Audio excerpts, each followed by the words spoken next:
All right, welcome to part 4 of the rise of political parties. Now we're going to take a look at interpreting the Constitution. Now, it's going to be the policies of Secretary of the Treasury Alexander Hamilton that is going to cause the rift that ultimately centers around how do we interpret this new Constitution, right?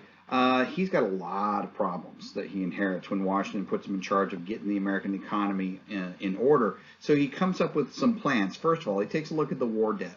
There's a lot of it, right? So what does he decide should be done? Well, he decides that the federal government should assume all the states' war debts, right? That should all fall under the national economy.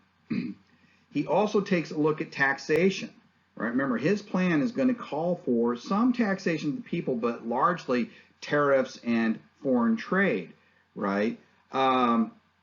This is initially going to cause some problems between him and not Thomas Jefferson, not the Secretary of State, but the Speaker of the House of Representatives, Virginian James Madison, right? The one that's finally going to set Jefferson at odds with Hamilton is going to be the creation of a national bank, which we'll discuss in a second. These first two issues of assuming the national debt and the taxation plan is going to have James Madison saying, wait a minute, that is the House of Representatives' responsibility. You are overstepping your bounds, right? Can he or can he not constitutionally do this? This will be settled actually with the mediator being Thomas Jefferson.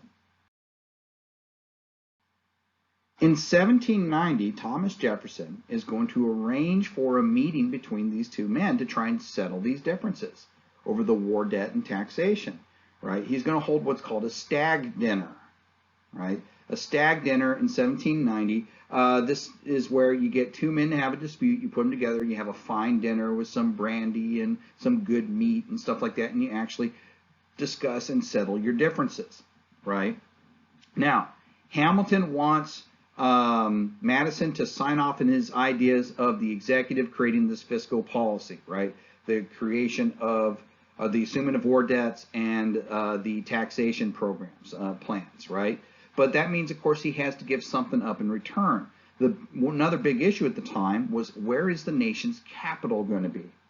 The Constitution called for the creation of a city to be the seat of the national government, all right? But it didn't say where. And there were several plans out there. One plan called for it to be somewhere on the Hudson River, which, of course, Alexander Hamilton liked that idea because that puts the nation's capital right close to his town of New York City, right? Another one had it to put on the Delaware River, right, kind of in the middle. And then there was a southern plan, one that placed the nation's capital on the Potomac River, on what is now the border between Virginia and Maryland. That's what James Madison wanted. That was also the trade-off. In exchange for accepting those taxation policies, James Madison got Hamilton's backing for the establishment of a national capital in the Potomac Plan.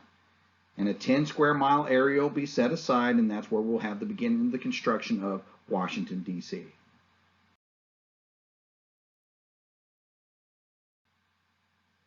Now, when Hamilton suggests the creation of a national bank, this is going to be too much for Thomas Jefferson.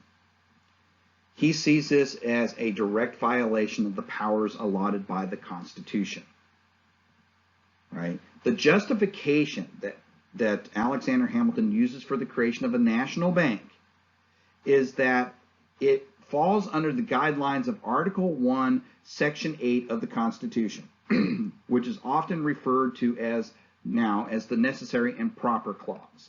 What that states is that the Congress shall have power to make all laws which shall be necessary and proper for the carrying into execution the foregoing powers and all other powers vested by this Constitution in the government of the United States. And then it goes on to list what some of these responsibilities are. Like, for example, the federal government must be able to pay its debts. It must be able to borrow money. It must be able to coin its own money. There will be a national currency, not state currencies, right? And so Hamilton's justification for the creation of a national bank is that this is how we are going to pay our debts, borrow money, coin money, fulfill Article 1, Section 8 of the Constitution. We can create anything that's necessary and proper to do so.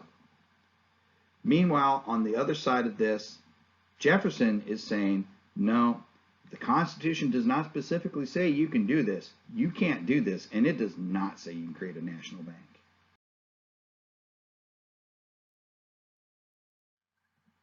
The differences here between these two men boils down to their interpretation of the Constitution. There's two ways we can go about interpreting this new document. We can interpret it broadly, or we can interpret it narrowly. Thomas Jefferson believes in a narrow interpretation of the Constitution, that if the Constitution does not specifically say you can do something, then you can't do it.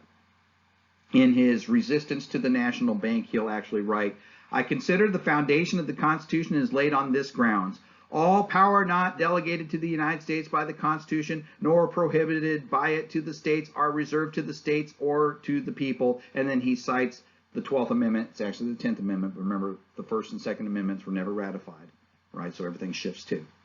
To take a single step beyond the boundaries thus specifically drawn around the powers of Congress is to take possession of a boundless field of power, no longer susceptible of any definition.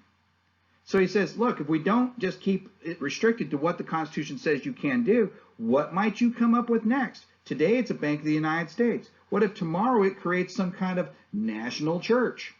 Who knows, right? Meanwhile, Hamilton continues to push the idea that this all falls under the guidelines of Article 1, Section 8 of the Constitution, doing things that are necessary and proper.